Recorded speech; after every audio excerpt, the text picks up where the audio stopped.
সে মহান রব্বুল আলামিনের, যিনি আমাদেরকে হাজি কি পাপা করে দুনিয়ার সমস্ত কাজকে বাদ দিয়ে রব্বুল আলামিনের ডাকে সাড়া দিয়ে জুমার নামাজ আদায়ের জন্য আল্লাহ তাআলা রাসূলের মেহমান হওয়ার তৌফিক দান করেছেন। সবাই বলি আলহামদুলিল্লাহ। দুরূদ পাঠ করছি সাইয়্যিদুল কাওনাইন ওয়া রাহমাতুল লিল আলামিন আহমদ মুস্তাফা মুহাম্মদ আরবি সাল্লাল্লাহু আলাইহি ওয়াসাল্লাম। সম্মানিত আল্লাহ রাসূলের মেহমান ভাইরা, আমরা তো রব্বে কারিমের রব্বুল আলামিনের, যিনি উবজাহানের মালিক, যিনি উবজাহানের মালিক, এই আসমান কার?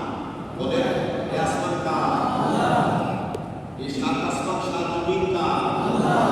এই চন্দ্র সূর্য কার? আলো বাতাস কার? তাহলে রব্বে কারিম যিনি মালিক, তিনারে তো আমরা প্রশংসা করবো না, অন্য কারণ কার প্রশংসা করবো? রব্বে কারিম।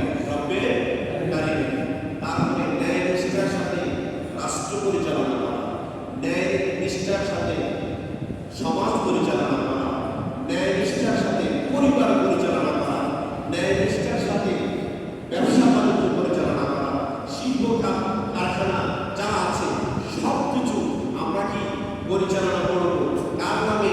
আল্লাহ। তিনি হলেন কে? তিনার সংবিধানের নাম কি? তিনার সংবিধানের নাম কি? জোরে বলেন। তিনার রাসূলের সংবিধানের নাম কি? আল হাদিস। কি আল হাদিস? কি বলেন? আল হাদিস। তাহলে আপনি বলেন এই পৃথিবীর বুকে আমরা গ্যাসের বিল দেই নাকি? কি বলেন? গ্যাসের বিল দেই কিনা? দেই না? তারপরে আমরা এই যে বিদ্যুতের বিল দেই কিনা? হ্যাঁ, দিচ্ছি কিনা? মানে প্রত্যেকটা জিনিসে জমির খাজনা দিই, মানে প্রত্যেকটা বিষয়ে আমরা কি করি? যে ট্যাক্স দিয়ে থাকি কিনা? ভাই বলেন, দিয়ে থাকি কিনা?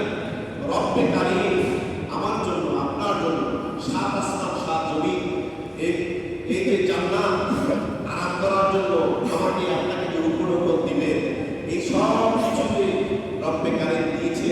তিনি কোনো প্রতিদান চান? উনি কোনো ট্যাক্স চান? বলেন। তিনি একটাই প্রতিদান চান, সেটা হলো কি? ওয়াদখুলি ফি ইবাদি ওয়াদখুলি জান্নাতি। বান্দা সিজদা দাও, আমার দাসত্ব করো, আমার বর্ষতা স্বীকার করো, আমাকে সিজদা দাও, তাহলে সরাসরি জান্নাতে আমার পক্ষ থেকে তোমাদের জন্য যে উপর রয়েছে, আমার পক্ষ থেকে তোমাদের জন্য যে বিষয়টাকে দিয়ে স্বাগত জানাবো, সেটা হলো কি? জান্নাত। সেই জান্নাতে তোমাদেরকে নিয়ে যাবে। সুবহানাল্লাহ বলেন না? আরো জোরে বলেন সুবহানাল্লাহ। আরো জোরে বলেন সুবহানাল্লাহ। একটা জাতি এক এক রকম সিজদা। আমি বলি, যেমন আম গাছের আম ফল প্রকাশ করা, এটাই তার বর্ষতা স্বীকার করা, এটাই রব্বে কারিমকে সিজদা দেওয়া।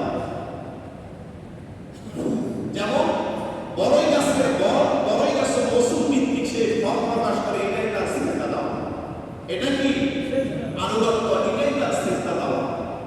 এই যে দেখেন চন্দ্র সূর্য তার পক্ষপাতে চলে, সূর্য উদয় হয় অস্তমিত হয়, এটাই রব্বে কারিমের বর্ষতা স্বীকার করা, রব্বে কারিমকে সিজদা দেওয়া, তিনার আনুগত্য করা, তিনার বর্ষতা স্বীকার করা। অর্থাৎ তিনার কমান্ড কি করতেছে? তারা মানতেছে। আর আমি আপনি সর্বশ্রেষ্ঠ জাতি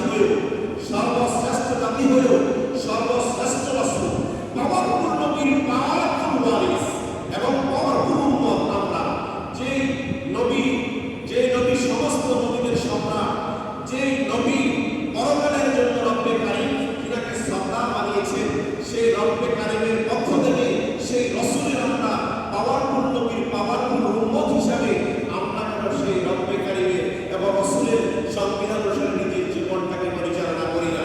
যদি পৃথিবীর বুকে থাকি, যতদিন থাকবো, রব্বে কারিমের পক্ষ থেকে যে কোরআনুল কারীম যে সংবিধান রয়েছে, ওই সংবিধান অনুসারে পুরা রাষ্ট্র, সারা পৃথিবী পরিচালিত হবে।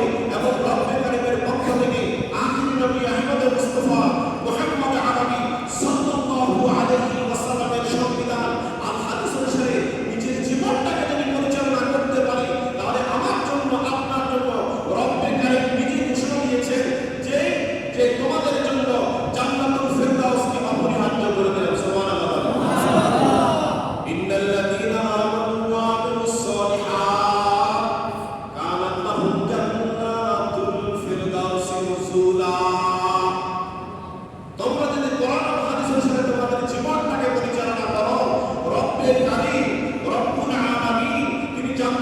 দুনিয়া ওসকে অপরিহার্য করে দিয়েছে। রব্বে কারিম